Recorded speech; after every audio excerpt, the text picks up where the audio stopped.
from the scriptures. செவ்வாய் இரவுகளிலே வேத வசனத்திலிருந்து மனுஷனை குறித்த சத்தியத்தை நாம் படித்து வருகிறோம்.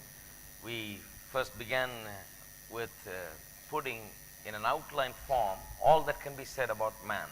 மனுஷனை குறித்து சொல்லப்பட வேண்டிய எல்லாவற்றையும் ஆரம்பத்திலே ஒரு அவுட்லைன் வடிவிலே நான் உங்களுக்கு கொடுத்தேன்.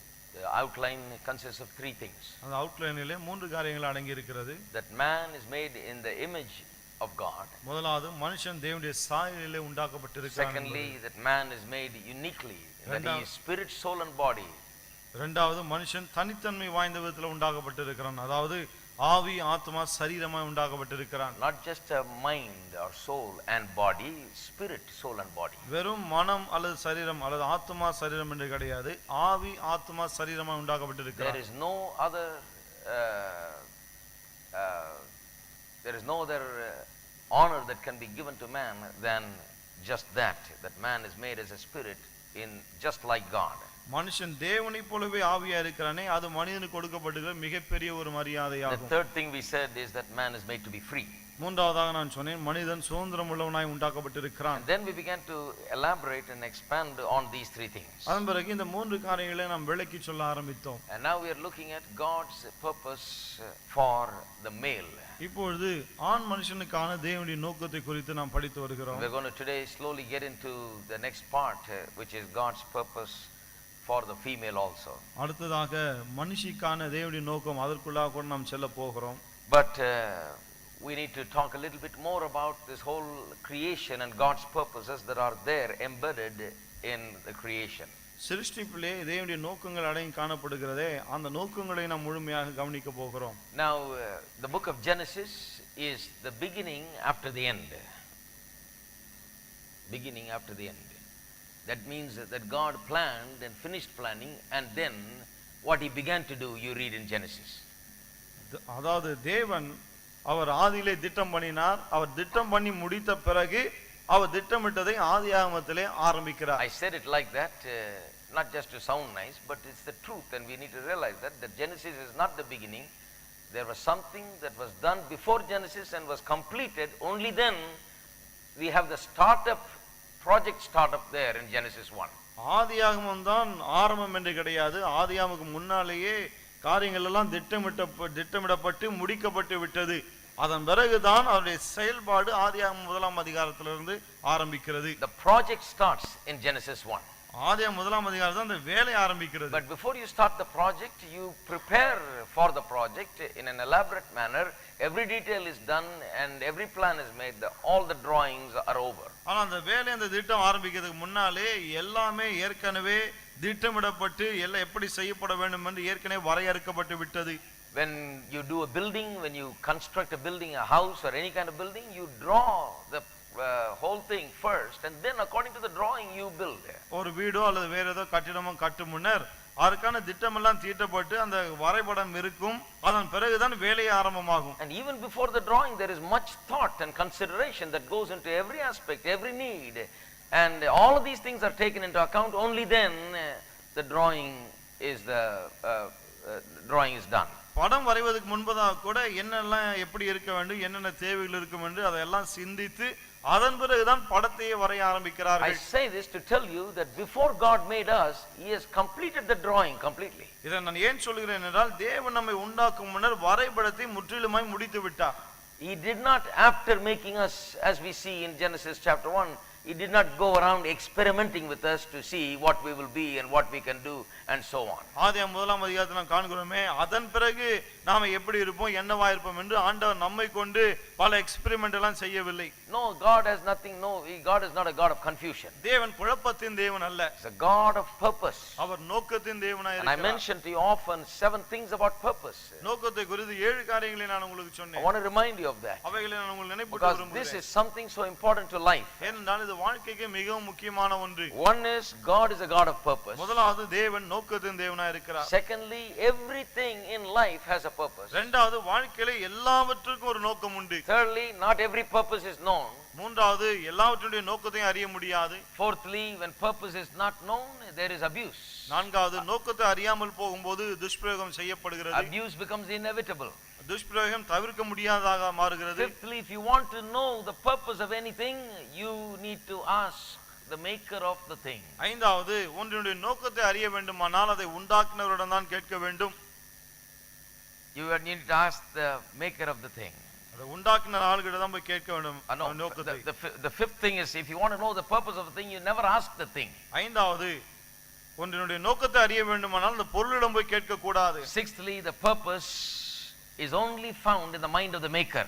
ஆறாவது அது சிருஷ்டித்தவருடைய மனதிலே தான் அதனுடைய நோக்கம் காணப்படுகிறது. And seventhly, purpose is the key to fulfillment. ஏழாவது நிறைவுக்கு திறவுகோலே நோக்கம்தான். Now these seven things must be behind everything that we are teaching in this series. இந்த தொடர்புகளை நாம் போதிக்கிற எல்லாவற்றுக்கு பின்னாலே இந்த ஏழு காரியங்கள் காணப்பட வேண்டும். So in the mind of the maker, who is such a purposeful, wise person, in that mind of that maker there was a great plan and purpose. ஆகவே இந்த சிருஷ்டிகர்த்தருடைய சிருஷ்டிகர்த்தர் அவ்வளவு நோக்கமுடையவராய் இருக்கிறார். அவருடைய மனதிலே தான் இந்த நோக்கம் திட்டம் எல்லாம் காணப்படுகிறது. The people today are experimenting with themselves. இன்றைக்கு இருக்கிற மக்கள் தான் தங்களை கொண்டு பல பரிசோதனைகளை செய்கிறார்கள். The reason they are experimenting with themselves to see whether they ought to be this or that and how they ought to be, what works out better for them, is because they don't understand themselves. மக்கள் தங்களை புரிந்து கொள்ளாதனால தான் இதை செய்யலாமா அதை செய்யலாமா இப்படி இருக்கலாமா அப்படி இருக்கலாம் என்று தங்களை இப்படி பரிசோதித்துக் கொள்கிறார்கள். Even as with regard to the role of a man and a woman, they are confused and they want to experiment with this and that. ஒரு ஆண் என்ன செய்ய வேண்டும், ஒரு பெண் என்ன செய்ய வேண்டும், இது கூட அறியாமல் குழம்பி போயிருக்கு அப்படினா தான் பல்வேறு காரியங்களில் ஈடுபடுகிறார்கள். The confusion is mainly because they have not understood that there is a God and that God has a purpose. அந்த குழப்பத்துக்கு முக்கிய காரணம் இதுதான். தேவன் ஒருவர் இருக்கிறார், அவர் நோக்கத்தை உடையவராய் இருக்கிறார் என்பதை அவர்கள் புரிந்து கொள்ளவில்லை. So most lives are spent, so to speak, in a lab where they are experimenting to find and discover themselves. ஆகவே அநேகருடைய வாழ்க்கை ஒரு பரிசோதனை கூடத்திலே பல காரியங்களை பரிசோதித்து கண்டுபிடிக்கிறார்கள். அதுபோல தான் செலவழிக்கப்படுகிறது. Still trying to discover themselves. இன்னமும் தங்களை கண்டுபிடிக்க முயற்சித்துக் கொண்டிருக்கிறார்கள். You know, I remember somebody said one time after they got a divorce, a woman said, எனக்கு ஞாபகம் இருக்கு, வாங்கின பிறகு ஒரு ஸ்திரீ சொன்னாங்க. She said, well, only now I know me. இப்போதான் நான் என்னையே புரிந்து கொண்டேன். You never knew you before divorce. இதுக்கு முன்னாடி உங்களுக்கு புரியலையா? She said, only now I know me. சொல்றாங்க, இப்போதான் எனக்கே என்ன புரியுது. Well, if you came to the Bible, you would have known yourself a lot earlier. வேதத்திடம் வந்திருந்தால் நீங்க முன்னரே உங்களை குறித்து அறிந்து கொண்டிருக்கலாம். You don't have to make a big blunder and fall head over heels and destroy yourself and then discover yourself. அவ்வளோ பெரிய தப்பு செஞ்சிட்டு தலைகீழா விழுந்து இவ்வளவு குழப்பமான பிறகு இப்போதான் என்ன கண்டுபிடிச்சிக்கிறேன்னு சொல்ல வேண்டிய அவசியம் இல்லை. What's the use of discovering yourself when you are in 1,000 pieces? 1000 சுக்குநூறா துண்டுகளா போன பிறகு உங்களை கண்டுபிடிச்சு என்ன பிரயோஜனம்? You see, God is a God of purpose. தேவன் நோக்கத்தின் தேவனாய் இருக்கிறார். It is because basically people do not have a relationship with God, the knowledge of God, they do not understand purpose, so life becomes chaotic. தேவனோடு ஒரு உறவு இல்லாததனாலே, தேவனோட ஐக்கியம் இல்லாதனால தான் மக்கள் நோக்கத்தை அறிய முடியாது இருக்கிறார்கள். ஆகவே தான் வாழ்க்கையே குழப்பம் உள்ளதா இருக்கிறது. So they are experimenting with this and that. ஆகவே தான் இதையும் அதையும் பரிசோதனை செய்து கொண்டிருக்கிறார்கள். They just don't know. Men don't know what it is to be a man. ஆண்களுக்கு தெரியல புருஷனா இருக்குன்னா என்னன்னு. And the women don't know what it is to be a woman. ஒரு பெண்ணுக்கு ஸ்திரீயா இருக்குன்னா என்னன்னு தெரியவில்லை. And therefore they are experimenting in the lab and all of a sudden everything blows up. The experiment blows up. ஆகவே தான் சோதனை கூடத்திலே எல்லா சோதனை நடக்குது, திடீர்னு வர எல்லாமே வெடித்து சிதறுகிறது. It's all gone. எல்லாம் போச்சு. Because they were experimenting. ஏன்னா இவ்வளவு நாள் சோதனை தான் பண்ணிட்டு இருந்தாங்க. You went to the Bible will tell you what you are supposed to be. ஆனால் வேதத்தில் சென்றிருந்தால் வேதம் சொல்லி இருக்கும் நீங்க எப்படி இருக்க வேண்டும் என்று. So let's talk today a little bit more about what you are made to be. ஆகவே நீங்கள் என்னமா இருக்கும்படி உண்டாக்கப்பட்டிருக்கிறீர்கள் அதை இன்னும் கொஞ்சம் நாம் பார்ப்போம். Once again go back to the book of Genesis. மீண்டும் ஆதியாகமத்துக்கு செல்வோம். Chapter 1. முதலாம் அதிகாரம். Read that famous verse 26. 26ஆம் வசனத்தை வாசிப்போம். And I'm going to trace the background of that verse. இந்த வசனத்துடைய பின்னணியை இப்போ நாம் கவனிக்க போகிறோம். Then God said, let us make man in our image according to our likeness, let them have dominion over the fish of the sea, over the birds of the air, and over the cattle, and over all the earth, and over every creeping thing that creeps on the earth. பின்பு தேவன் நமது சாயலாகவும் நமது ரூபத்தின்படியே மனுஷனை உண்டாக்குவோமாக, அவர்கள் சமுத்திரத்தின் மச்சங்களையும் ஆகாயத்து பறவைகளையும் மிருக ஜீவன்களையும் பூமி அனைத்தையும் பூமியின் மேல் ஊறும் சகல பிராணிகளையும் ஆள கடவர்கள் என்றார். Now one of the things that you need to understand about how God made us is that when God made us, he made us pretty much with the same principle with which he made other things. தேவன் நம்மை எவ்வாறு உண்டாக்கினார் என்று சொன்னால், மற்றவர்களை எவ்வாறு எந்த கோட்பாடுகளின் அடிப்படையில் உண்டாக்கினாரோ அதே போல தான் நம்மை உண்டாக்கினார். There is a principle in the making of everything. எல்லாவற்றையும் தேவன் சிருஷ்டித்த போது அதிலே ஒரு கோட்பாடு அடங்கி இருந்தது. What is the principle? என்ன கோட்பாடு அது? Whenever God wanted to make something, He knew what that something was to come from, therefore he spoke to the thing which will come up with the thing. தேவன் ஒன்றை உண்டாக்கின போது அது எதிலிருந்து உண்டாக்கப்பட வேண்டும் என்பதை அறிந்து எதிலிருந்து உண்டாக்கப்பட வேண்டுமோ அதை பார்த்து அவர் பேசினார். Give you examples. உதாரணங்களை From the கொடுக்கிறேன். book of Genesis chapter 1. ஆதியாகமம் முதலாம் அதிகாரத்திலிருந்து கொடுக்கிறேன். That is the background for verse 26. 26ஆம் வசனத்துடைய பின்னணி அதுதான். When God wanted plants, தேவன் செடி கொடிகள் வேண்டும் என்று விரும்பின போது what did he speak to? அவர் எதை பார்த்து He பேசினார்? spoke to the earth. அவர் பூமியை பார்த்து He பேசினார். spoke to the earth and said, let it bring forth. அவர் பூமியை பார்த்து பேசி பிறப்பிக்க கடவுது என்று சொன்னார். Let it bring forth all kinds of, let the earth bring forth grass, herb, and herb that yields seeds, and the fruit tree that yields fruit according to its kind, whose seed is in itself on the earth. And it was so. Verse 11. பூமியானது புல்லையும் விதையையும் பிறப்பிக்கும் பூண்டுகளையும் பூமியின் மேல் தங்களில் தங்கள் விதையுடைய கனிகளை தங்கள் தங்கள் ஜாதியின்படியே கொடுக்கிற கனி விருட்சங்களை முளைப்பிக்க கடவுது என்றார். So where is the plant from? ஆகவே இந்த செடியெல்லாம் எங்கிருந்து வந்தது? Where is vegetation from? இந்த செடி கொடிகள் எங்கிருந்து வந்தது? Where did all the fruit and vegetables and all the stuff that we eat come from? இன்னைக்கு நாம் புசிக்கிற காய் கனிகள் இதெல்லாம் எங்கிருந்து வந்தது? Its origin is dirt, the earth. அது தோற்றம் இந்த பூமி. So remember, when you are eating in a nice table and having a nice plate and the food looks good, the boiled potatoes and everything is looking so good, it is nothing but dirt in a glorified state. ஆகவே நல்ல அழகான table அழகான தட்டுல எல்லாம் வச்சு இருக்கும்போது அழகான உருளைக்கிழங்கு சாப்பாடுலாம் இருக்கும்போது நினைப்புல வச்சுங்க, அது வேற ஒன்றும் கிடையாது, கொஞ்சம் அலங்கரிக்கப்பட்ட மண், அவ்வளவுதான். Dirt. மண். You're literally eating dirt. மண்ணை சாப்பிட்டு கொண்டு இருக்கிறோம். It is now presented to you in a palatable way. ஆனா இப்ப சாப்பிடத்தக்க விதத்துல அது நமக்கு முன்னே வைக்கப்பட்டிருக்கு. So when God wanted plants and fruits and herb yielding trees and plants, he spoke to the earth from where it should come. ஆகவே தேவன் இந்த மரம் செடி கொடிகள் போன்றவை எல்லாம் உண்டாக்க வேண்டும் என்று விரும்பின போது அது எங்கிருந்து வர வேண்டுமோ அதை பார்த்து பேசினார். When he wanted animals, அவர் மிருக ஜீவன்களை உண்டாக்க விரும்பின போது what did he do? அவர் என்ன செய்தார்? He did the very same thing. He spoke again to the earth. அதே காரியத்தை செய்தார், மறுபடியும் பூமியை பார்த்து பேசினார். He spoke to the earth to bring forth every kind of living thing. எல்லா விதமான ஜீவ ஜந்துகளை உண்டாக்கும்படி பூமியை பார்த்து பேசினார். And we read about that in the Bible again, you see. திரும்ப அதை பற்றி வேதத்துல வாசிக்கிறோம் பாருங்க. You see in verse 24. 24 it says, let the earth bring, God said, let the earth bring forth the living creature according to its kind, cattle, creeping thing, and beasts of the earth, each according to its kind. And it was so. பின்பு தேவன் பூமியானது ஜாதி ஜாதியான ஜீவ ஜந்துக்களாகிய நாட்டு மிருகங்களையும் ஊரும் பிராணிகளையும் காட்டு மிருகங்களையும் ஜாதி ஜாதியாக பிறப்பிக்க கடவுது என்றார். அது அப்படியே ஆயிற்று. Let the earth bring forth. பூமியானது பிறப்பிக்க கடவுது. Where this thing must come from, to that God spoke and it came from அது that. எங்கிருந்து வர வேண்டுமோ அதை பார்த்து தேவன் பேசினார், அது வந்தது. And that thing consists, the components that make up the thing that was now made consists of the very thing that it came from. இப்போது உண்டாக்கப்பட்ட அதை பார்க்கும்போது அது எதிலிருந்து வந்ததோ அதனுடைய அமைப்புகள் தான், அதனுடைய காரியங்கள் தான் இப்ப உண்டாக்கப்பட்டதிலும் இருக்கிறது. Take for example fish. உதாரணத்துக்கு மீனை எடுத்துக்கொள்வோம். When God wanted fish in the sea, தேவன் கடலிலே மீனை விரும்பின போது the Bible says in verse 20, 20ஆம் வசனத்திலே வேதம் and சொல்லுகிறது, God said, let the waters abound with an abundance of living creatures, let the birds fly above the earth across the face of the firmament of the heavens. பின்பு தேவன் நீந்தும் ஜீவ ஜந்துக்களையும் பூமியின் மேல் வானம் என்கிற ஆகாய வீரிலே பறக்கும் பறவைகளையும் ஜலமானது திரளாய் ஜனிப்பிக்க கடவுது என்றார். God created great sea creatures and every living thing that moves, with which the waters abounded according to their kind, and every winged bird according to its kind, and God saw that it was good. தேவன் மகாமச்சங்களையும் ஜலத்தில் தங்கள் தங்கள் ஜாதியின்படியே திரளாய் ஜனிப்பிக்கப்பட்ட சகலவித நீர்வாழும் ஜந்துக்களையும் சிறகுள்ள ஜாதி ஜாதியான சகலவித பட்சிகளையும் சிருஷ்டித்தார், அது நல்லது என்று கண்டார். So when he wanted fish, he spoke to the waters, because the fish was to come from the earth that was under the waters.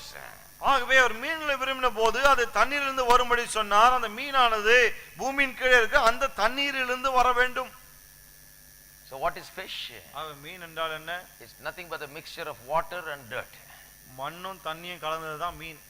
When he wanted stars, அவர் நட்சத்திரங்களை விரும்பிய போது what did God speak to? தேவன் எதை பார்த்து பேசினார்?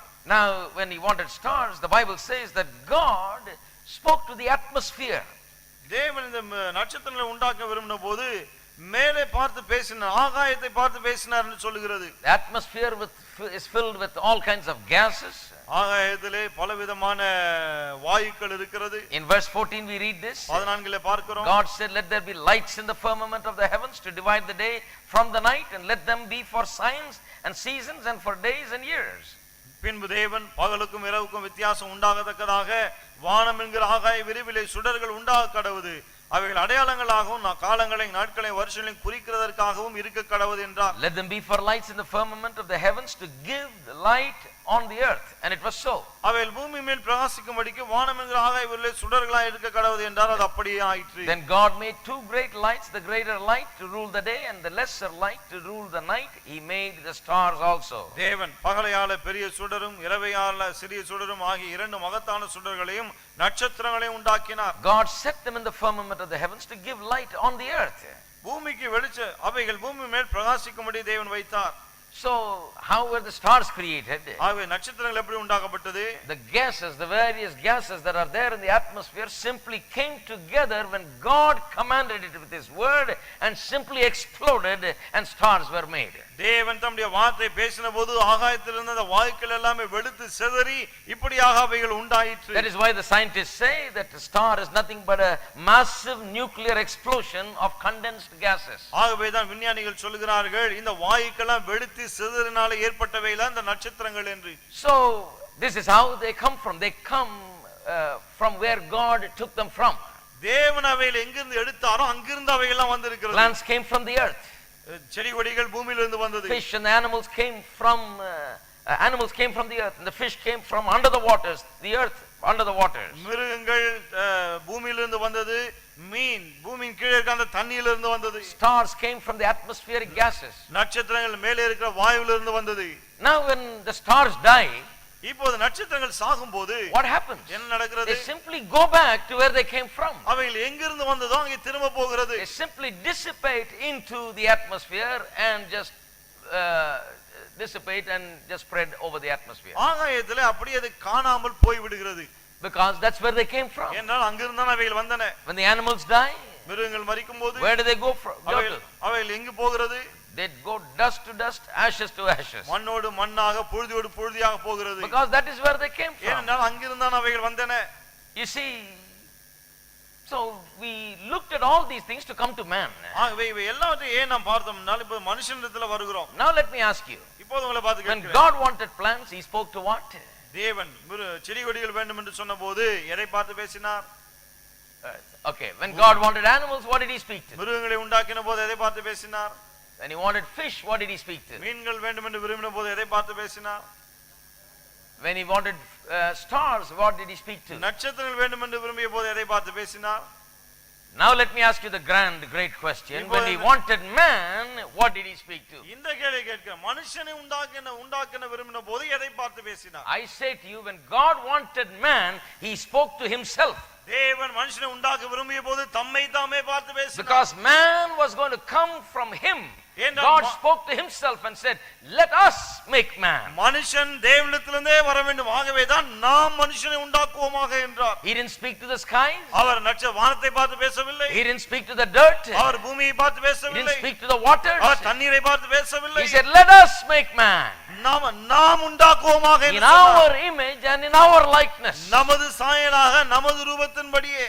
Now this is something so marvelous. இதுதான் மிகவும் அற்புதமான ஒரு காரியம். You see, that is why I just cannot stand some of these people teaching that we are just nothing but dirt. ஆகவே தான் பாருங்க சில ஆட்கள் நாமெல்லாம் ஒண்ணும் கிடையாது வெறும் குப்பை தூசின்னு சொல்லும்போது அதனால தாங்க முடியல. I just cannot stand these people saying that we are monkeys and we just our great grandfather was a monkey. நம்முடைய முன்னோரெல்லாம் குரங்கு அங்க இருந்து நாம வந்தோம்னு சொல்லும்போது அது சகிக்க முடியல. Sometimes when you look in the mirror it looks that it's possible but it's not. சில சமயத்துல நம்ம கண்ணாடியில பாக்கும்போது ஒருவேளை அப்படிதான் இருக்குமோன்னு தோணுது, ஆனா அப்படி கிடையாது. Don't believe that. அதெல்லாம் நம்பாதீங்க.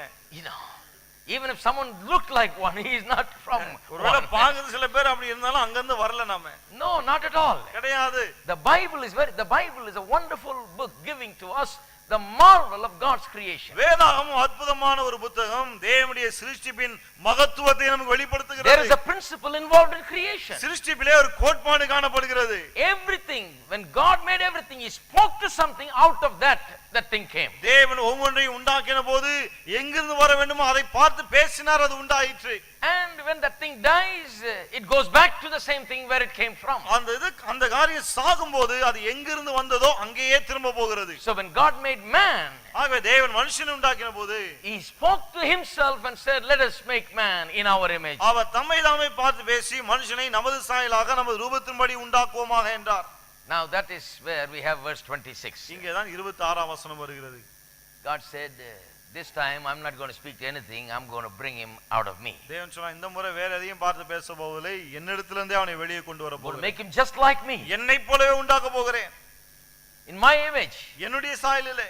There is no mention of any other creature in heaven or in earth that is made in the image of God except man. வானத்திலும் பூமியிலும் சரி தேவ சாயலிலே மனுஷனை தவிர வேற எதுவும் உண்டாக்கப்பட்டதாக சொல்லப்படவே இல்லை. That makes me feel absolutely on top of the world. இதுதான் என்ன அந்த அளவுக்கு உயர்வான எண்ணத்தை எனக்கு பற்றி கொடுக்கிறது பாருங்க. Amen. Amen. If you don't feel good about yourself, that means you have not discovered yourself from the Bible. உங்களுக்கு குறித்து ஒரு உயர்வான எண்ணம் உங்களுக்கு இல்லைன்னு சொன்னா வேதத்திலிருந்து நீங்கள் உங்களை இன்னும் கண்டுபிடிக்கவில்லை என்ற அர்த்தம். It tells me that I am made the highest, as the highest kind possible. நான் மிகவும் உயர் ரகமான விதத்திலே உண்டாக்கப்பட்டிருக்கிறேன் என்பதை எனக்கு சொல்லுகிறது. God, the Tamil Bible is very interesting. தமிழ்ல ரொம்ப சுவாரஸ்யமா இருக்கு பாருங்க. It talks about the animals and all that stuff. Is it தன் ஜாதியின் படி உண்டாக்கினார். அப்படிதான் தமிழ்ல வருகிறது. According to their own kind. அதனுடைய ஜாதியின்படியே. Somebody said, brother, in the first chapter itself there is jadi. யாரோ சொன்னாங்க, நீங்க பிரதர் முதல் அதிகாரத்திலே ஜாதி வந்துருச்சுன்னு. Yes, there is jadi for the animals. இருக்கு ஜாதி, ஆனா அது மிருகங்களுக்கு தான். Man is what jadi. ஆனா மனுஷன் என்ன ஜாதி? Same jadi as God. தேவன் என்ன ஜாதி? அதே ஜாதி தான். தேவ ஜாதி. தேவர் ஜாதி இல்ல. அது வேற இத வேற தப்பா புரிஞ்சிக்கிட்டேன்னு போய் சொல்லிட்டு இருக்க போறீங்க. இப்படி சொன்னாரு. தேவ ஜாதி. தேவ ஜாதி. Whatever kind he is, that is the kind we are. தேவன் என்ன ஜாதியோ அதே ஜாதி தான் நாமும். Yes, I believe in caste. நானும் ஜாதியை நம்புறேன். I believe to the God kind of being. I belong to the God kind class of being. நான் தேவ ஜாதியை சேர்ந்தவன் என்பதை நான் நம்புகிறேன். Anywhere else you fit me that is lower than what I really am. வேற எங்க என்ன கொண்டு போய் வச்சாலும் நான் அதை விட நம்ம குறைவானவனாக தான் என்ன கருதுகிறேன். Whatever caste you fit me in, that is much lower than this caste. வேற எந்த ஜாதியில என்ன கொண்டு போய் சேர்த்தாலும் தேவ ஜாதியை விட ரொம்ப குறைவானதுதான். I belong to this class. நான் இந்த வகையை சேர்ந்தவன். This kind. இந்த ஜாதி. The highest kind. மிக உயர்ந்த ஜாதி. That is how God has made me. தேவன் அப்படிதான் உண்டாக்கி இருக்கிறார். These are the things that have to be expounded in the church. இந்த காரியங்கள்லாம் இப்படிப்பட்ட காரியங்கள் சபையிலே விளக்கப்பட வேண்டும். People don't understand that. They take pride in all those things. They never take pride in the real thing that God has for them. மக்கள் இதெல்லாம் புரிந்து கொள்ளாதனால தான் தேவன் அவர்களுக்காய் வைத்திருக்க இப்பேற்பட்ட காரியங்களில் மேன்மை பாராட்டாமல் மற்ற காரியங்கள் எல்லாம் பெருமை பாராட்டிட்டு இருக்காங்க. Take pride in this fact that God has made you in his image, just like him, of his kind. தேவன் தம்மை போலவே அவருடைய சாயலிலே அவருடைய ஜாதியிலே உங்களை உண்டாக்கி இருக்கிறாரே அதிலே பெருமைப்படுங்கள். Even angels are not made like God. தேவதூதர்கள் கூட தேவனை போல உண்டாக்கப்படவில்லை. Angels, cherubims and all those big angelic beings are not made in the image of God. தேவதூதர்கள், கேருபீன்கள், சேராபீன்கள் இவர்கள் கூட தேவ சாயலிலே உண்டாக்கப்படவில்லை. Angels are hired staff. தேவதூதர்கள் கூலிக்கு பொருத்தப்பட்டிருக்கிறவர்கள். பரலோகத்துல வேலை செய்யற ஸ்டாஃப் அவங்கலாம் வேலைக்கு அமர்த்தப்பட்டிருக்கிறார்கள். They are working for God. அவர்கள் தேவனுக்காக வேலை செய்கிறார்கள். I am part of the family of God. I am working with God. ஆனால் நானோ தேவனுடைய குடும்பத்தை சேர்ந்தவன், தேவனோடு சேர்ந்து வேலை செய்கிறவன். I am in the family business. நான் குடும்ப வியாபாரத்தில் இருக்கிறேன். This is family business. இது குடும்ப வியாபாரம் இது. I am involved in my family business. My heavenly Father is the one that is the head of the whole thing. இது குடும்ப தொழில், அதுல தான் நான் ஈடுபட்டு இருக்கிறேன். பரலோக பிதா தான் எல்லாவற்றுக்கும் தலைவராய் இருக்கிறார். Angels will go and do whatever I want and whatever God wants. நான் என்ன சொல்லுகிறேனோ விரும்புகிறேனோ தேவன் என்ன சொல்லுகிறாரோ அதை தான் தேவ தூதர்கள் போய் செய்கிறார்கள். They work as staff. அவர்கள் ஊழியர்களாக வேலை செய்கிறார்கள். They are just angels. அவர்கள் வெறும் தூதர்கள் தான். The Bible says, to which of the angels God said, thou art my son? வேதம் சொல்லுது, எந்த தூதரை பார்த்து நீர் என்னுடைய குமாரன் என்று தேவன் சொன்னார். You see, we are called sons. நாம் தான் குமாரர்கள் என்று அழைக்கிறோம். God looks at us and calls us sons. தேவன் நம்மை பார்த்து குமாரர்கள் என்று அழைக்கிறார். More than that, he looks at us and tells us, call me father. அதை விட எல்லாவற்றுக்கும் மேலாக அவர் நம்மை பார்த்து என்னை பிதாவே என்று கூப்பிடுகிறார். The greatest revelation of God that came to us through Jesus Christ is the fact that he is the Father. இயேசு கிறிஸ்துவின் மூலமாய் தேவனை குறித்து நமக்கு உண்டான மிகப்பெரிய வெளிப்பாடு இதுதான். தேவனை நாம் பிதாவே என்று அழைக்கலாம். I am a son, not an angel. நான் அவருடைய குமாரன், தூதன் அல்ல.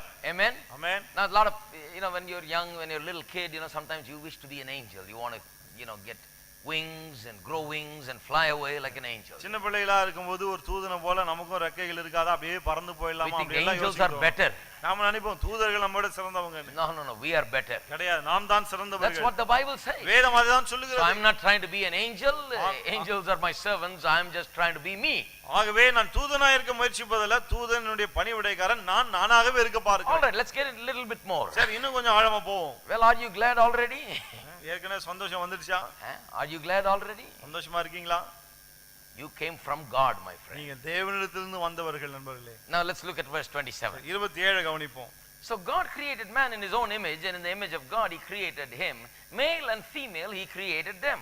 தேவன் தம்முடைய சாயலாக மனுஷனை சிருஷ்டித்தார், அவனை தேவ சாயலாகவே சிருஷ்டித்தார், ஆணும் பெண்ணுமாக அவர்களை சிருஷ்டித்தார். Now this is talking about how God created man. தேவன் மனுஷனை எவ்வாறு உண்டாக்கினார் என்பதை பற்றி இது சொல்லுகிறது. Now two different kinds of words are used here. இங்கே ரெண்டு வெவ்வேறு வகையான வார்த்தைகள் Now பயன்படுத்தப்பட்டிருக்கிறது. some translations they just use created for everything. சில மொழிபெயர்ப்புல எல்லாவற்றுக்கும் சிருஷ்டித்தார் என்ற வார்த்தை In the பயன்படுத்தப்பட்டிருக்கிறது. English language sometimes they make the difference because in the Hebrew language there are two different words used for creation here. ஆனால் ஆங்கிலத்திலே வெவ்வேறு ஆங்கில வார்த்தைகளை பயன்படுத்துகிறார்கள். ஏனென்றால் எபிரேய வார்த்தையில இந்த சிருஷ்டிப்பு என்பதற்கு ரெண்டு வெவ்வேறு வார்த்தைகள் இருக்கிறது. So some English translations distinguish it by making giving the word make in one place and create in another place. ஆகவேதான் சில ஆங்கில மொழிபெயர்ப்பு சில இடத்துல சிருஷ்டித்தார் என்றும் வேறு சில இடங்களிலே உண்டாக்கினார் என்றும் சொல்லுகிறது. So God created man and he made man. ஆகவே தேவன் மனுஷனை சிருஷ்டித்தார், பிறகு அவனை உண்டாக்கினார். There's a difference between creating and making. சிருஷ்டிப்புக்கும் உண்டாக்குவதற்கும் வித்தியாசம் இருக்கிறது. The word make, which comes from the Hebrew language, means to form something out of something that was already there. உண்டாக்குதல் என்று சொல்லும்போது எபிரேய மொழியிலே ஏற்கனவே இருக்கிற ஒன்றிலிருந்து உண்டாக்கப்படுதல். And to create means to form out of nothing that was already there. Form out of nothing, to make out of nothing. ஆனால் சிருஷ்டிப்பு என்று சொல்லும்போது இல்லாத ஒன்றிலிருந்து ஒன்றை உண்டாக்குவது. So when God created man, two things took place. ஆகவே தேவன் மனுஷனை உண்டாக்கின போது ரெண்டு காரியங்கள் நடைபெற்றது. There was something that was already there out of which he made a part of man. ஏற்கனவே ஒன்று இருந்தது, அதிலிருந்து மனுஷனின் ஒரு பகுதியை உண்டாக்கினார். But then he made a part of man from something that was not there in the seen realm. அதே சமயத்திலே காணக்கூடிய மண்டலத்தில் இல்லாத ஒன்றிலிருந்தும் மனுஷனின் ஒரு பகுதியை அவர் உண்டாக்கினார். Now this is what is the truth about man. மனுஷனை குறித்த உண்மை இதுதான். How did God make man? தேவன் மனுஷனை எப்படி உண்டாக்கினார்? Look at chapter 2 verse 7. 2:7 கவனிப்போம். Genesis chapter 2 verse 7. ஆதியாகமம் 2:7. The Lord God formed man of the dust of the ground and breathed into his nostrils and the breath of life, and man became a living being. தேவனாகிய கர்த்தர் மனுஷனை பூமியின் மண்ணினாலே உருவாக்கி ஜீவ சுவாசத்தை அவன் நாசியிலே ஊதினார், மனுஷன் ஜீவாத்மாவானான். Now there are two sides of man's creation given here. மனிதனுடைய சிருஷ்டிப்பிலே இங்கே ரெண்டு பக்கங்கள் சொல்லப்பட்டிருக்கிறது. Two things were done here. ரெண்டு காரியம் இங்கே செய்யப்பட்டிருக்கிறது. One is that God took from the dirt out of the ground and formed man. ஒன்று, தேவன் பூமியின் மண்ணை எடுத்து அதினாலே மனுஷனை உண்டாக்கினார். He was doing something with what was already there. ஏற்கனவே இருந்ததை கொண்டு அவர் ஒன்றை செய்கிறார். And then he breathes into his nostrils the breath of life, then he became a living soul. அந்த பிறகு ஜீவ சுவாசத்தை அவன் நாசியிலே ஊதின போது அவன் ஜீவாத்மாவானான். What does that mean? இதனுடைய அர்த்தம் என்ன?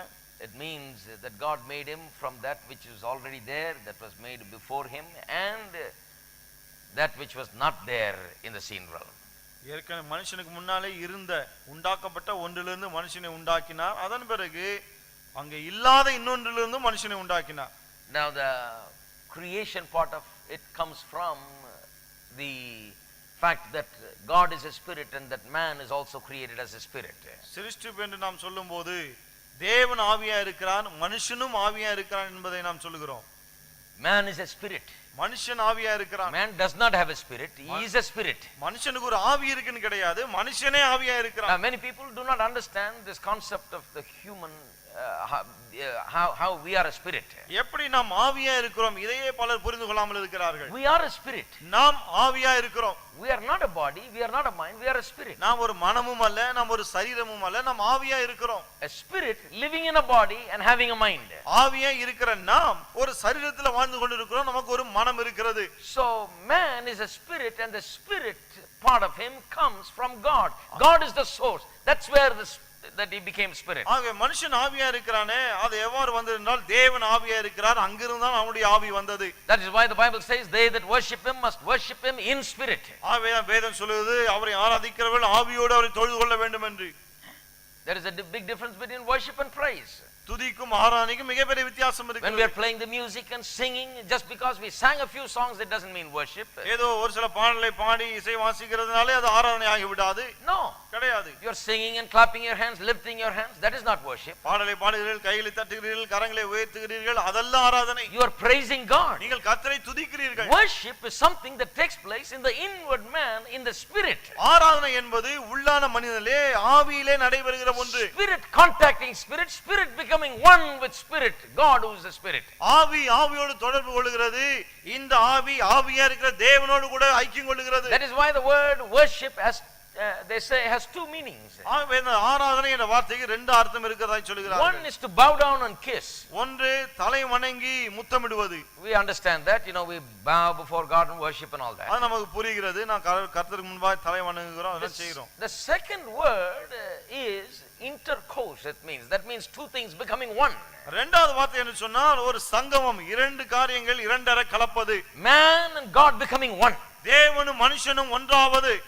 Two different entities becoming one. ரெண்டு வெவ்வேறு ஆட்கள் ஒன்றாவது. So it's good that we sing and praise God and lift up our hands and clap and make a lot of noise. ஆகவே கைகளை தட்டி கைகளை உயர்த்தி சத்தம் போட்டு கர்த்தரை துதிப்பது இதெல்லாம் நல்லதுதான். That's wonderful. அது ரொம்ப அற்புதம்தான். We are praising God. என்றால் கர்த்தரை துதிக்கிறோம். But true worship is taking place while you're doing this. Worship is taking place on the inside. இப்படி நீங்கள் புறம்பாக இப்படி செய்து கொண்டிருக்கும்போது உண்மையான ஆராதனை உள்ளே நடைபெற்று கொண்டிருக்கிறது.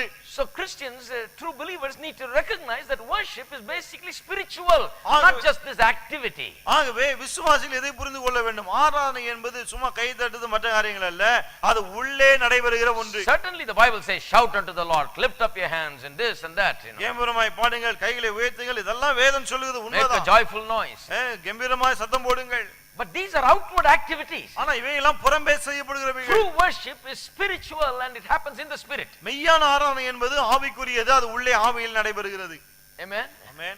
That is why when you burn a candle or many candles and you think you are worshiping, that's not worship. ஆகவேதான் மெழுகுவர்த்திகளை கொளுத்தி கர்த்தரை ஆராதிங்க நினைச்சா அது ஆராதனை கிடையாது. Somebody says, well brother, I burned the candle and the incense comes up and the smoke fills the room, that is worship. அன்னைக்கு சொன்னாங்க, நான் அந்த மெழுகுவர்த்தியை கொளுத்துறேன், அந்த தூப வர்க்கத்தை கொளுத்துறேன், அந்த பற்றி எரிந்த அந்த புகையெல்லாம் அப்படியே ரூம் எல்லாம் பறக்கும்போது அது அற்புதமான ஆராதனை. This is the meaning of the candle. அந்த கேண்டிலுடைய அர்த்தமே அதுதான்றாங்க. If smoke going up means worship, that means every bar, every club, everywhere where there is smoke going up, there's a lot of smoke going up. That will be a place of worship. புகை மேல போறது ஆராதனை சொன்னா பிறகு எல்லா பார்லயும் கிளப்லயும் ஒரே புகை மண்டலமா இருக்கு, அதெல்லாம் ஆராதனையா? No, கிடையாது. Worship has to do with the spirit of man. ஆராதனை என்பது மனுஷனுடைய ஆவியிலே செய்யப்படுகிற ஒன்று. The spirit, because man is made just like God and came from God, he has this unique capability of not only contacting God and simply becoming one with God. மனுஷன் தேவனிடத்திலிருந்து வந்தபடியினாலே, தேவ சாயலா இருக்கிறபடியினாலே அவன் தேவனோடு கூட இணைந்து இருப்பது மட்டுமல்ல, அவனுக்கு இன்னொரு தனித்தன்மை வாய்ந்த ஆற்றல் இருக்கிறது, அவரோடு இரண்டரை கலக்கிறான். Amen. Amen.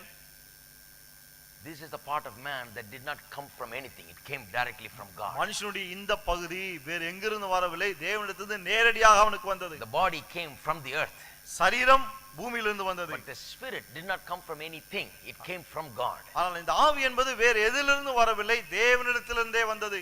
Amen. Amen. So man was both created and he was made in that sense. ஆகவே இந்த விதத்தில் மனுஷன் சிருஷ்டிக்கப்பட்டவனும் அதே சமயத்தில் உண்டாக்கப்பட்டவனும் கூட. So here it is. ஆகவே இங்க பார்க்கிறோம், that man was made in the image of God. மனுஷன் தேவ சாயலிலே உண்டாக்கப்பட்டான். And he is a spirit. அவன் ஆவியா இருக்கிறான். and he's got a body and he's got a mind. அவனுக்கு ஒரு சரீரம் இருக்கிறது, அவனுக்கு ஒரு மனம் இருக்கிறது. And as a spirit, he worships God in the spirit. ஆவியா இருக்கிறவன் ஆவியிலே தேவனை ஆராதிக்கிறான். The Bible says flesh and blood cannot mingle with God. வேதம் சொல்லுது மாம்சமும் ரத்தமும் தேவனோடு கலக்க முடியாது. Spirit mingles with spirit. ஆவிதான் ஆவியோடு கலக்கிறது. Spirit communicates to spirit. ஆவி ஆவியோடு தொடர்பு கொள்கிறது. So that is true worship. ஆவி இதுதான் மெய்யான ஆராதனை. But let's go on a little bit more. இன்னும் கொஞ்சம் நாம் தொடருவோம். What God made, he took and put him in the body. When God made him as a spirit, first God made him as a spirit. தேவன் மனுஷனை ஆவியாக உண்டாக்கினார்.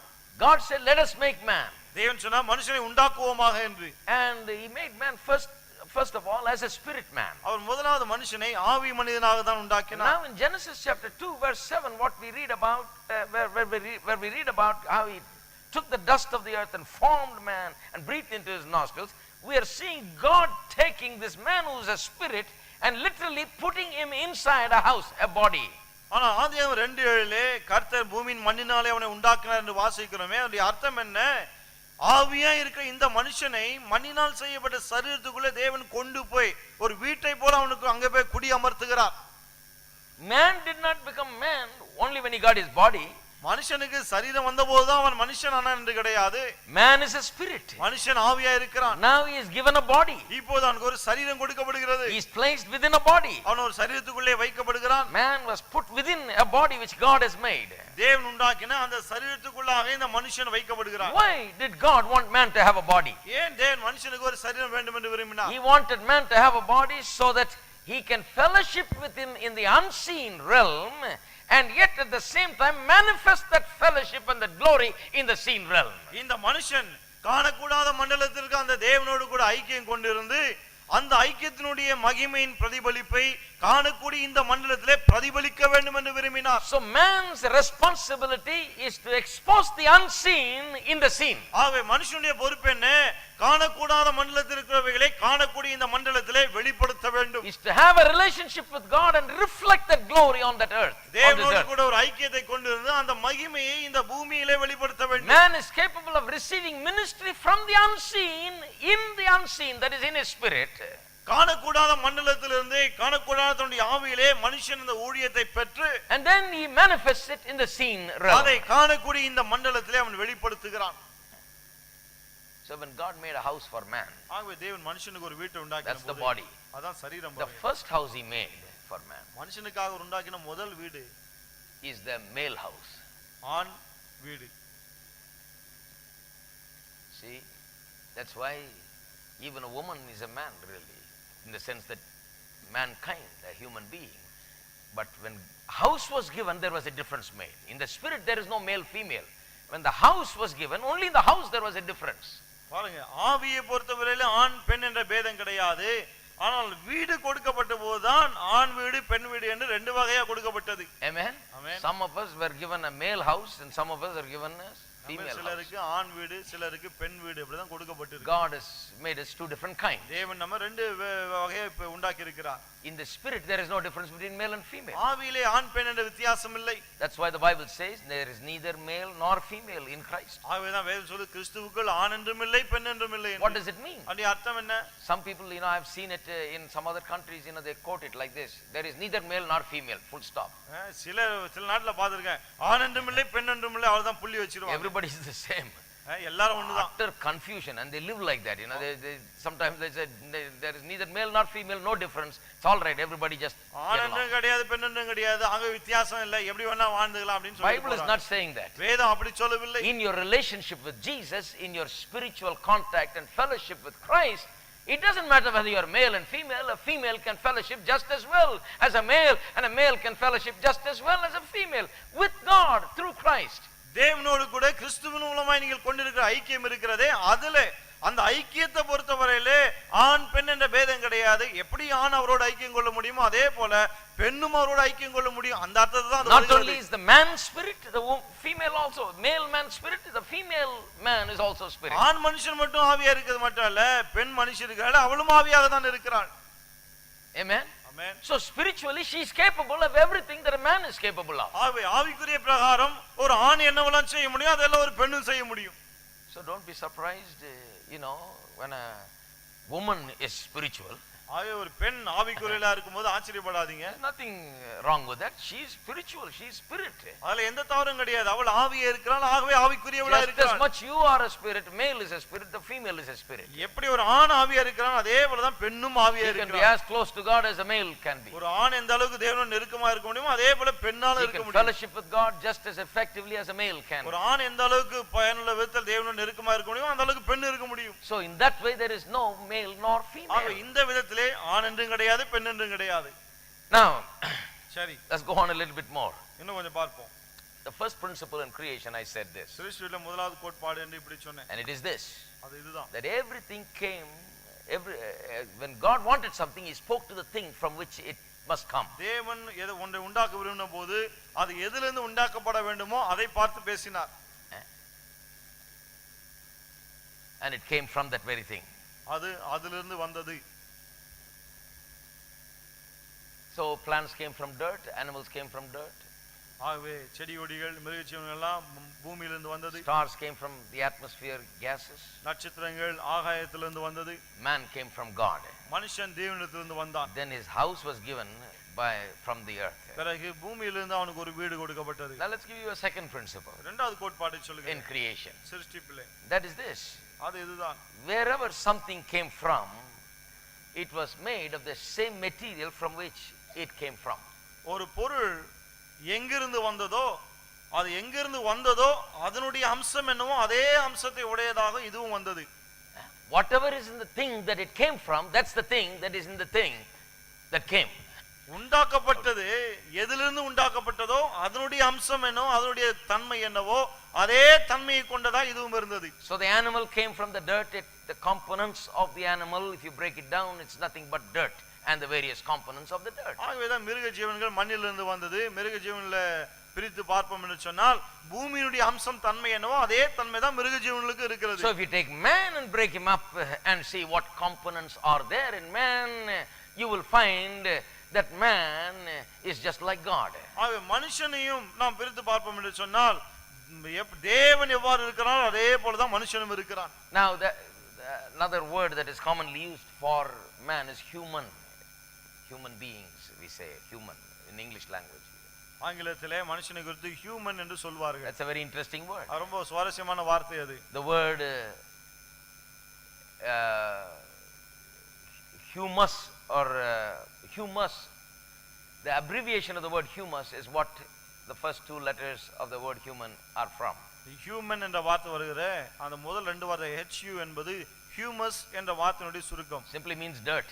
அதோட அர்த்தம் என்னன்னா மண், அவ்வளவுதான். So we are saying it every day when we say human, we are saying he is a humus plus man, and man literally is the one that came from God and he's got some dirt.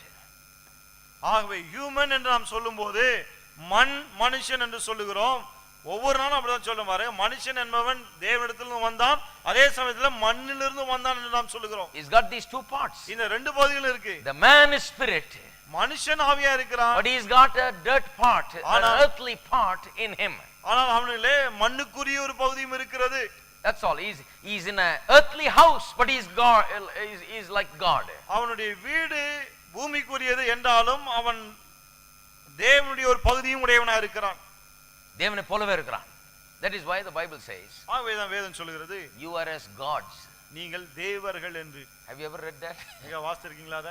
God told them, it seems in the Old Testament, the Old Testament people were told, you are like gods, but you live like mere men. Just like a male female you are living, but you are gods. You are not seeing who you are really. பழைய ஏற்பாட்டிலே அந்த மக்களை பார்த்து தேவன் சொல்றார், நீங்கள் எல்லாம் தேவர்கள், ஆனா நீங்கள் யார் என்பதை அறியாமல் சாதாரண மனுஷர்களை போல வாழ்ந்து கொண்டிருக்கிறீர்கள். Now Jesus, interestingly, in John chapter 10, I think somewhere in verse 35 or somewhere along there, Jesus uses it as an argument against people that accused him and came against him because he called himself the Son of God. இயேசு தன்னை தேவகுமாரன் என்று அழைத்ததனாலே அவரை குற்றஞ்சாட்ட வந்தார்களே மக்கள், அவர்களுக்கு எதிராக இயேசுவானவர் இந்த வசனத்தை கொண்டே தர்க்கிக்கிறதை நாம் பார்க்கிறோம். They were upset because he was saying that he is from God, that he is the son of God. நான் தேவனுடைய குமாரன், தேவனிடத்தில் வந்தவன் என்று சொன்னபோது அதனால அவர்களுக்கு கோபம் வந்து விட்டது. And they were trying to stone him and kill him. அவரை கல்லெறிந்து கொல்ல முயற்சித்தார்கள். He said, wait a minute, before you kill me, அவர் சொன்னா கொஞ்சம் இருங்க, நீங்க என்ன சாகறதுக்கு முன்னால, you are all Jewish people very fond of the Old Testament. நீங்க எல்லாரும் யூதர்கள், பழைய ஏற்பாடுனா ரொம்ப பிடிக்கும் உங்களுக்கு. I'll point out something to you, then you can do this. ஒன்றை உங்களுக்கு சுட்டி காண்பிக்கிறேன், அம்பரை என் மேல கல்லெறிங்க. So he said, you know, in the Old Testament it calls, God called you gods. பழைய ஏற்பாட்டிலே தேவன் உங்களை தேவர்கள் என்று You are அழைத்திருக்கிறாரே. upset that I called myself son of God, but you are called gods. நான் என்னை தேவ குமாரன் என்று சொன்னதனால கோபம், ஆனா உங்களை தேவர்கள் என்று அழைத்திருக்கிறார். What do you think about that? He அத said. பத்தி நீங்க என்ன நினைக்கிறீங்க You அப்படின்றார். see, really, man is God, really. பாருங்க, மனுஷன் மெய்யாகவே தேவன் தான். In the sense that he is made, he came from God, therefore he is in essence God in a way. அவன் தேவனிடத்திலிருந்து வந்தபடினாலே அவனுடைய சாராம்சமே அவன் தேவனாக தான் இருக்கிறான். If you look at an animal, it's dirt. ஒரு மிருகத்தை பார்த்தா அது வெறும் மண் A அவ்வளவுதான். dog is dirt, literally. ஒரு நாய் வெறும் மண் அவ்வளவுதான். I mean, it's got life in it and it's moving around, but when it falls down, it's just dirt. அதுக்குள்ளே உயிர் இருக்கிறது, இங்க நடமாடுகிறது, ஆனா செத்து விழுந்தா அவ்வளவுதான் மண். It's just dirt. வெறும் மண். Fish is dirt. மீனும் மண் Birds தான். are dirt. மிருக ஜீவன் பறவைகளும் மண் தான். Man is God because he came from God. ஆனா மனுஷனோ தேவனாய் இருக்கிறான், ஏனென்றால் தேவனிடத்திலிருந்து அவன் If வந்தவன். animals are dirt and plants are dirt, then man, it is nothing wrong to call man God.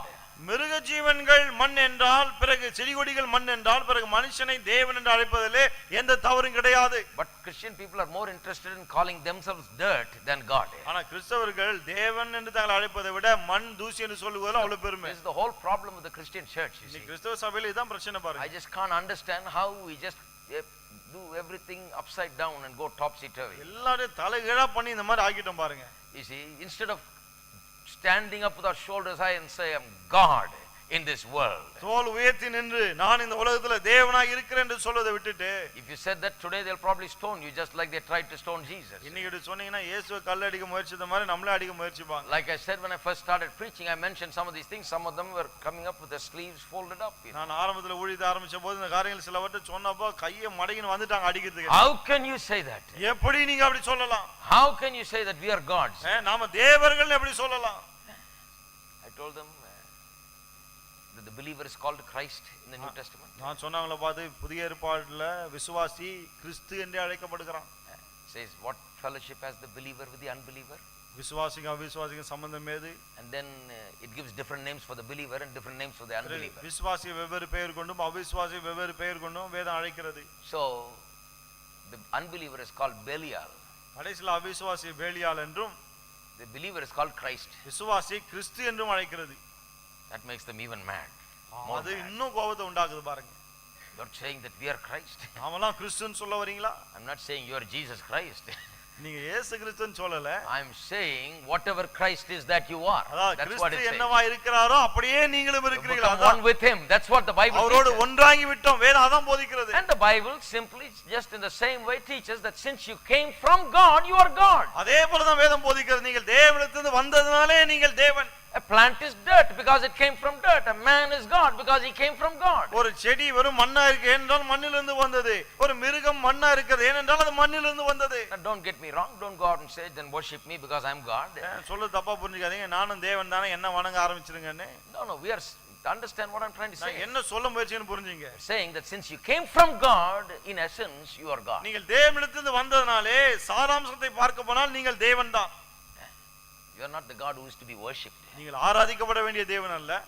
But it's different. You know, you are God because you came from God. நீங்கள் தேவனிடத்திலிருந்து வந்ததனாலே உங்களை தேவன் என்று சொல்லுகிறேன். Okay, let's look at a third principle. சரி, மூன்றாவது கோட்பாட்டை கவனிப்போம். Let's look at the third principle because this is all going to lead to the male female thing. இது ஆண் பெண் இது இந்த காரியத்துக்குள்ள நாம் போக போறோம் இப்போ. We are laying just the foundation. அதுக்கான அஸ்திவாரத்தை போட்டு The கொண்டிருக்கிறோம். third principle of creation is this. சிருஷ்டிப்பிலே காணப்படும் மூன்றாவது கோட்பாடு. The thing that is made must stay attached to where it came from so that it can live. உண்டாக்கப்பட்டது எதிலிருந்து உண்டாக்கப்பட்டதோ அதனோடு இணைந்தே இருக்க வேண்டும். அப்பொழுதுதான் அது உயிர் பிழைக்க முடியும். Where did the tree come from? மரம் எங்க இருந்து வந்தது? From the earth. பூமியிலிருந்து. Plant come from the earth. செடி எல்லாம் பூமியிலிருந்து வந்தது. So you don't bring a plant or a tree and put it in your shelf. ஆகவே இந்த செடி கொடியை கொண்டு வந்து ஷெல்ஃப்ல வைக்க முடியாது. The moment you do that, you lost it. It dies. அப்படி செஞ்சீங்கன்னா அவ்வளவுதான், சாக ஆரம்பிச்சிரும். Since it came from the earth, it must be planted in the earth and remain there, planted in order to live and continue to live. அது பூமியிலிருந்து வந்தபடினாலே அது பூமியிலே தான் நடப்பட்டு இருக்க வேண்டும், தொடர்ந்து உயிர் வாழ வேண்டுமானால் பூமியிலே தான் அது இருக்க வேண்டும். Amen. Amen. Since fish came from the waters, மீன் தண்ணீர்ல இருந்து வந்தது, the earth under the waters, பூமியின் கீழே இருக்க தண்ணீர்ல இருந்து, தண்ணிக்குள்ள இருக்க பூமியில இருந்து, பூமியின் கீழே இருக்க தண்ணியில. Okay. It came from the waters. அது தண்ணீர்ல இருந்து வந்தது. Therefore it stays in the water. ஆகவே அது தண்ணீரிலே இருக்கிறது. So when you take it out of the water, ஆகவே அது தண்ணீர்ல இருந்து வெளியே எடுக்கும்போது it just cannot live. அதனால உயிர் பிழைக்க முடியாது. Now living in the water is not an option that a fish has. It just has to live there because that's where it came from. It must stay attached to it in order for it to continue to live. மீனானது தண்ணீரிலிருந்து தான் வந்தது. ஆகவே அது உயிர் வாழ வேண்டுமானால் தண்ணீரிலே தான் இருக்க வேண்டும். இஷ்டம்னா வாழலாம் அப்படின்னுலாம் கிடையாது. If plants and trees have to stay attached to the ground, செடிகொடிகள் மரங்கள் பூமியிலே தான் நடப்பட்டு இருக்க வேண்டுமானால், because they came from it. ஏனா அது பூமியிலிருந்து வந்தது. And if fish has to stay in water because they came from it. மீன் தண்ணீரிலிருந்து வந்தது, ஆகவே தண்ணீரிலே இருக்க வேண்டும். Then let me ask you, where must man stay? பிறகு மனுஷன் எங்கே இருக்க வேண்டும்? உங்களை Since பார்த்து man came from God, he must stay attached to God in order to live as the person that he is made to live. மனுஷன் தேவனிடத்திலிருந்து வந்தபடியினாலே அவன் எவ்விதமாய் வாழ வேண்டுமோ அப்படி வாழ்வதற்கு அவன் தேவனோடு கூட இணைந்து இருக்க வேண்டும். If you don't know God, my friend, you are not even started living. You are in a dead state. நீங்கள் தேவனை அறியாதவராய் இருப்பீர்கள் என்று சொன்னால் நீங்க இன்னும் வாழ கூட ஆரம்பிக்கவில்லை, செத்து போன ஒரு நிலையில் இருக்கிறீர்கள். You came from God. நீங்கள் தேவனிடத்திலிருந்து You are வந்தவர்கள். a spirit being. நீங்கள் ஒரு ஆவி மனிதன். You are a spirit just like God is a spirit. தேவன் ஆவியா இருக்கிறது போலவே நீங்களும் ஆவியா இருக்கிறீர்கள். And therefore, in order for you to live and thrive and continue the way that God has made you, you must stay attached to God. ஆகவே நீங்கள் வாழ வேண்டுமானால், தழைத்தோங்க வேண்டுமானால் தேவனோடு கூட நீங்கள் ஒட்டி இணைந்து இருக்க வேண்டும். We eat food from the earth. பூமியிலிருந்து விளைந்த பொருட்களை உணவா சாப்பிடுறோம். What does food do to us? உணவு நமக்கு என்ன Doesn't செய்யுது? make us spiritual. அது நம்ம ஆவிக்குரியவளாக்குவதில்லை. Sometimes it stands against our spirituality. சமயத்தில் நம்முடைய ஆவிக்குரிய தன்மைக்கு எதிரா You இருக்குது. eat too much and you don't want to pray or read or think. ரொம்ப Everything gets dull and you want to just sleep. ரொம்ப சாப்பிட்டா பைபிள் வாசிக்க முடியல, ஜெபம் பண்ண முடியல, தூங்க தான் தோணுது. Because food and spirituality have nothing to do with one another. ஏன்னா உணவுக்கும் ஆவிக்குரிய தன்மைக்கும் சம்பந்தமே கிடையாது. You see, food has something to do with our body. This part of me that is made out of the dirt. உணவு சரீரத்தோடு சம்பந்தப்பட்டது. இது பூமியிலிருந்து வந்ததே, அதோடு சம்பந்தப்பட்டது. What happens when I eat food? நான் உணவு சாப்பிடும்போது என்ன நடக்கிறது? This body is now replenished by nourishment from the earth, from where it came. It is staying attached to the earth. இந்த சரீரம் பூமியிலிருந்து வந்ததே, அதிலிருந்து வரக்கூடிய இந்த உணவினாலே இது புது பலனையும் புத்துயிரையும் பெறுகிறது. The food from the earth does something to my body. பூமியிலிருந்து வந்த அந்த உணவு என் சரீரத்துக்கு எதையோ செய்கிறது. But what about my spirit? ஆனால் ஆவியை பொறுத்து என்ன? See, that is why, my friend, you need to understand, even if man had all the food that he wanted, he is never satisfied. ஆகவே நீங்கள் புரிந்து கொள்ள வேண்டும், மனுஷனுக்கு தேவையான எல்லா உணவும் கிடைச்சாலும் சரி அவனால திருப்தியா இருக்க You முடியாது. give him all the food, அவனுக்கு வேண்டிய எல்லா உணவும் தாங்க, feed him biryani every day, ஒவ்வொரு நாளும் பிரியாணியே கொடுங்க, he is not satisfied. அவனுக்கு திருப்தி இருக்காது. You give him all the clothes he wants, அவனுக்கு தேவையான எல்லா துணிமணியும் you give கொடுங்க, him all the money he wants, தேவையான எல்லா பணத்தையும் கொடுங்க, you give him all the material stuff, அவன் the தேவையான earthly எல்லா- stuff, he is not satisfied. உலக பிரகாரமா என்னெல்லாம் தேவை எல்லாத்தையும் கொடுத்து பாருங்க, அப்பவும் திருப்தி இருக்காது. The earthly stuff alone cannot satisfy a man, இந்த உலக பிரகாரமான காரியங்கள் எல்லாமே சேர்ந்து மனுஷனுக்கு திருப்தியை கொடுக்க முடியாது. because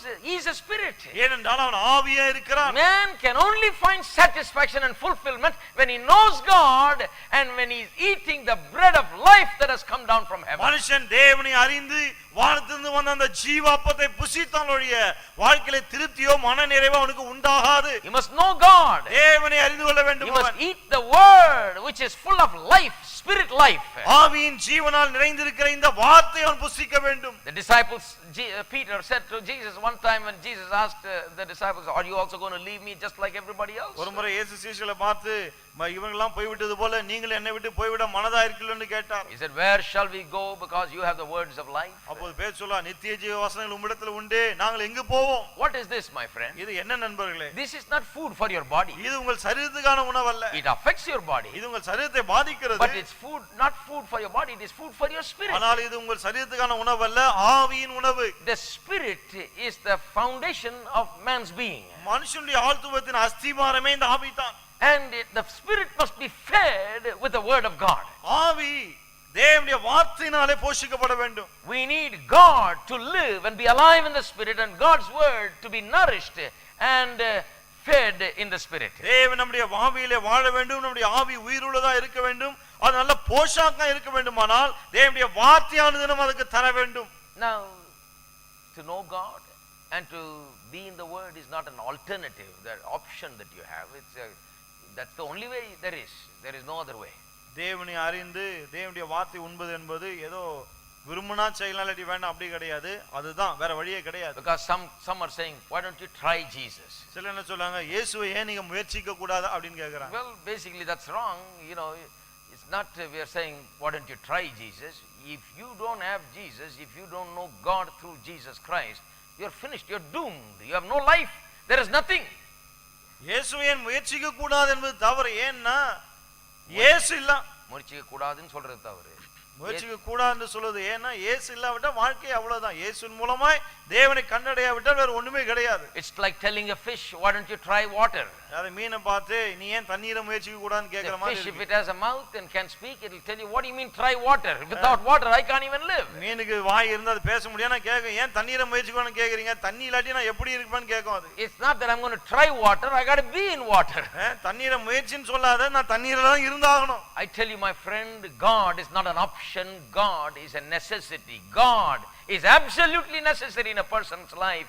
Without God you cannot live really as a man. நான் சொல்லுகிறேன், ஒரு மனுஷனுடைய வாழ்க்கையில தேவன் ஏதோ இஷ்டப்பட்டா வரலாம் என்று கிடையாது. தேவன் அத்தியாவசியமானவர். தேவன் இருந்தால்தான் நீங்கள் வாழவே ஆரம்பிக்கிறீர்கள். Without God he is just a piece of flesh. That's all. தேவன் இல்லாமல் நீங்கள் வெறும் ஒரு மாமிச பிண்டம். Amen. Amen. Isn't that something? I don't like to be a mamasa pindam, not like a piece of flesh, because God didn't make me to be that. God made me to be like him. நான் அப்படி இருக்கும்படி தேவன் என்னை உண்டாக்கவில்லை, அவரை போலவே நான் இருக்கும்படி தான் தேவன் என்னை உண்டாக்கினார். God made me to be above everything else, made me to be a little God. தேவன் எல்லாவற்றுக்கும் மேலாக என்னை ஒரு குட்டி தேவனை போல இருக்கும்படி தான் உண்டாக்கி இருக்கிறார். I don't want to be anything less than that. ஆகவே அதை விட குறைவா நான் இருக்க விரும்பல. So when you come to know God, that is when you really become a man and really become a woman. ஆகவே நீங்கள் தேவனை அறிந்து கொள்ளும்போதுதான் மெய்யாகவே ஆணாக மெய்யாகவே பெண்ணாக இருக்க ஆரம்பிக்கிறீர்கள். Until then you're just a piece of flesh. That's all. அதுவரை வெறும் மாம்ச பிண்டம் தான். But when you come to know God, ஆனால் தேவனை அறிந்து கொள்ளும்போது, here you are, man made in the image of God, male made in the image of God, female made in the image of God. தேவ சாயலிலே உண்டாக்கப்பட்டிருக்கிற ஆண், தேவ சாயலிலே உண்டாக்கப்பட்டிருக்கிற பெண். Do you know God today? தேவனை அறிந்திருக்கீங்களா? And if you know God, are you eating the bread of life every day? நீங்கள் தேவனை அறிந்தவர்களானால் ஒவ்வொரு நாளும் இந்த ஜீவ அப்பத்தை புசிக்கிறீர்களா? You eat 3 meals, hot meals every day? ஒரு நாள்ல 3 வேளை சுட சுட சாப்பிடுறீங்க. India, we are still privileged. We have cooks and servants and that are cooking up a big thing all the time. இந்தியால இந்த ஒரு ஸ்லாக்கியம் வேற, வேலைக்காரலாம் இருக்காங்க, சாப்பாடு செய்யறதுக்கு தனி ஆட்கள் வேற. All the rich countries, they are eating from the refrigerator. பணக்கார நாடுகள்லாம் ஃப்ரிட்ஜ்ல இருந்து எடுத்து சாப்பிடுறாங்க. In India, they say it's a poor country, we are eating 3 hot meals a day. India ஏழை நாடுனாங்க, நம்ம ஊர்ல தான் சுட சுட சாப்பிடுறோம் 3 வேளையும். Amen. Amen. But I'm telling you, நான் உங்களுக்கு what சொல்கிறேன், place does God's word have in you? உங்கள் வாழ்க்கையில தேவனுடைய வார்த்தைக்கு என்ன இடம் இருக்கிறது? What place does God have in you? தேவனுக்கு என்ன இடம் இருக்குது உங்கள் Can you வாழ்க்கையில? say today that you know God? நீ சொல்ல முடியுமா இன்னைக்கு நான் தேவனை அறிந்திருக்கிறேன்னு? God is a I have realized that God is a necessary part of my life, and without God I'm nothing. தேவன் இல்லாம நான் ஒண்ணுமே கிடையாது. தேவன் என் வாழ்க்கையில அத்தியாவசியமானவர் என்பதை உணர்ந்திருக்கேன்னு சொல்ல Do முடியுமா? you know that you came from God? நீங்கள் தேவனிடத்திலிருந்து வந்தவர் தெரியுமா உங்களுக்கு? Just like God. நீங்கள் தேவனை போலவே You have இருக்கிறீர்கள். a very high, lofty opinion of yourself, view of yourself. உங்களை குறித்த உயர்ந்த மேலான எண்ணம் உங்களுக்கு இருக்கிறதா? Are you struggling with self-esteem? அல்லது சுய மதிப்பீடு அந்த போராட்டம் இருக்கா? struggling with inferiority? தாழ்வு மனப்பான்மை போராட்டம் இருக்கா? Or are you thinking like God's son will think? அல்லது தேவ குமாரன் எண்ணுவது போல Do you எண்ணிக்கொண்டிருக்கிறீர்களா? know God? தேவனை Do you அறிந்திருக்கிறீர்களா? talk to God? தேவனோடு Does பேசுகிறீர்களா? he talk to you? தேவன் உங்களோடு Do you பேசுகிறாரா? worship him? தேவனை I'm ஆராதிக்கிறீர்களா? not saying do you go to church and clap your hands and sing a song. சபைக்கு போறீங்களா? கையை தட்டி பாட்டு பாடுறீங்களா? அதை கேட்கல நான். I'm not saying are you jumping up and down. அல்லது மேலையும் கீழையும் குதிக்கிறீங்களா? அதையும் கேட்கல. I'm not asking if you do the actions. அல்லது ஆக்ஷன்லாம் செய்றீங்களான்னு அதையும் Or கேட்கல. I'm not asking if you play the music. அல்லது மியூசிக் வாசிக்கிறீங்களான்னு அதையும் கேட்கல. Are you worshiping God? தேவனை ஆராதிக்கிறீர்களா? Are you becoming one with God? தேவனோடு ஒன்றாகிறீர்களா? Is there a spiritual oneness that comes in the time of worship? ஆராதிக்கும்போது தேவனோடு ஆவிக்குரிய பிரகாரம் இரண்டரை கலக்கிறீர்களா? Then you are a real man. அப்படியானால் நீங்க தான் மெய்யான ஒரு ஆண். Male and female I'm talking to, real man. ஆண் பெண் ரெண்டு பேரும் பற்றி பேசுறேன். மெய்யான மனுஷர்கள். You are the way that God made you to be. தேவன் உங்களை எப்படி உண்டாக்கினாரோ அப்படி நீங்கள் All you இருக்கிறீர்கள். got to do is find out the kind of potential that you have. நீங்க செய்ய வேண்டியதெல்லாம் இதுதான். உங்களுக்குள்ள இருக்க ஆற்றலை நீங்கள் கண்டுபிடிக்க Just வேண்டும். have to discover from God's word what great potential is there in you. தேவனுடைய வார்த்தையிலிருந்து உங்களுக்குள்ள எவ்வளவு பெரிய ஆற்றல் இருக்கிறது என்பதை கண்டுபிடியுங்கள். And appreciate God's great and grand purposes for you. உங்களுக்காக தேவன் வைத்திருக்கிற பிரம்மாண்டமான திட்டங்களை மேன்மை Look பாராட்டுங்கள். at yourself not in view of what somebody said, not even sometimes what the church says sometimes, because they sometimes mess us up also. But look at yourself from what the word says. நீங்கள் உங்களை இவங்க எப்படி சொல்றாங்க அவங்க அப்படி சொல்றாங்க அல்லது சபையில எப்படி சொல்றாங்க அதை கொண்டெல்லாம் உங்களை பார்க்க வேண்டாம். சபையை சில சமயத்துல உங்களை கேவலமாய் சொல்லுகிறது. தேவனுடைய வார்த்தை உங்களை என்ன சொல்லுகிறதோ அதை கொண்டு உங்களை பாருங்கள். Word. வார்த்தை. See yourself in it. அதன் மூலமா உங்களை பாருங்க. Let's all stand up together. It's time up for today. நாம் எல்லாரும் எழுந்திருப்போம். இன்றைக்கான நேரம் முடிந்து விட்டது. We'll continue next week. அடுத்த வாரம் தொடருவோம். Got a lot more to go. இன்னும் சொல்ல நிறைய இருக்கு. We think I've heard Genesis 1:26 and 1:27. நீங்க யோசிச்சிருக்கீங்க ஆதியாகமம் 1:26 27 தானே கேட்டிருக்கனே அப்படின்னு. No, there is so much behind this act of creation. இந்த சிருஷ்டிப்பு இருக்கே இதுக்கு பின்னாலே நிறைய விஷயங்கள் அடங்கி இருக்கிறது. God's mind, his plan, his purposes. தேவனுடைய மனம், அவருடைய திட்டம், அவருடைய நோக்கங்கள். This is the wonder of God's word. இதுதான் தேவனுடைய வார்த்தையினுடைய அற்புதம். Let's lift up our hands and give thanks to கரங்களை God. உயர்த்தி கர்த்தருக்கு நன்றி சொல்லுவோம். Thank you, Jesus. Hallelujah. Hallelujah. Thank God for the revelation of who we are. நாம் யார் என்ற வெளிப்பாட்டுக்காக கர்த்தருக்கு நன்றி சொல்லுவோம். Thank God because God has given us the greatest honor. தேவன் நமக்கு மிகப்பெரிய மரியாதை கொடுத்திருக்க அப்படினால அவருக்கு நன்றி சொல்லுவோம். We believe in a God who respects us. நம்மை மதிக்கிற தேவனை நாம் விசுவாசிக்கிறோம். We believe in a God that respects us much more than what we respect ourselves. நாம் நமக்கு மரியாதை கொடுப்பதை விட நமக்கு அதிக மரியாதை கொடுக்கிற தேவனை நாம் வணங்குகிறோம். We have God's respect. தேவனுடைய மரியாதை நமக்கு உண்டு. Hallelujah. Hallelujah. Oh, thank you, Jesus. Father God, in the name of Jesus we come. பிதாவாகிய தேவனே இயேசுவின் நாமத்தில் உம்முடைய வருகிறோம். Father, we thank you for your word. பிதாவே உம்முடைய வார்த்தைக்காக ஸ்தோத்திரம். Oh, how great and grand are your purposes for us. நோக்கங்கள் எவ்வளவு பிரம்மாண்டமானவைகள் பெரியவைகள் கர்த்தாவே. Truly we say with the psalmist, what is man that thou art mindful of him, what is man that thou visitest him. மனுஷனை நினைக்கிறதுக்கு என் மாத்திரம் என்று சங்கீதக்காரன் சொன்னானே அவனை போலவே நாங்களும் சொல்லுகிறோம் கர்த்தாவே. You have made man just like yourself and have crowned him with glory and honor. நீ மனுஷனை உம்மை போலவே உண்டாக்கி மகிமையினாலும் கனத்தினாலும் அவனை முடிசூட்டி இருக்கிறீர். Oh, I pray that you will help us, every single one of us, to understand ourselves. நாங்கள் ஒவ்வொருவரும் எங்களை நாங்களே புரிந்து கொள்ள உதவி செய்வீராக. So that we are never lost. நாங்கள் காணாமல் போக கூடாது. We know always who we are. நாங்கள் எப்பொழுது நாங்கள் யார் என்பதை அறிந்தவர்களாக இருக்க வேண்டுமே. May we be grounded in the reality, the truth of God's word about who we are. நாங்கள் யார் என்று தேவனுடைய வார்த்தை சொல்கிறதோ அந்த சத்தியத்திலே நாங்கள் வேரூன்றி இருக்கட்டும். And may this truth set us free to be what we need to be. நாங்கள் எவ்வாறு இருக்க வேண்டுமோ அப்படி இருக்க இந்த சத்தியங்களை விடுதலையாக்கட்டும். We give you all the glory and honor and praise. எல்லா துதி கன மகிமை உமக்கே செலுத்துகிறோம். In Jesus name we pray. இயேசுவின் நாமத்திலே ஜெபிக்கிறோம். Amen. We'll continue this next week. அடுத்த வாரம் நாம் தொடருவோம். Let's sing this song and then இந்த பாடலை பாடுவோம், பிறகு நாம் கலந்து செல்லலாம்.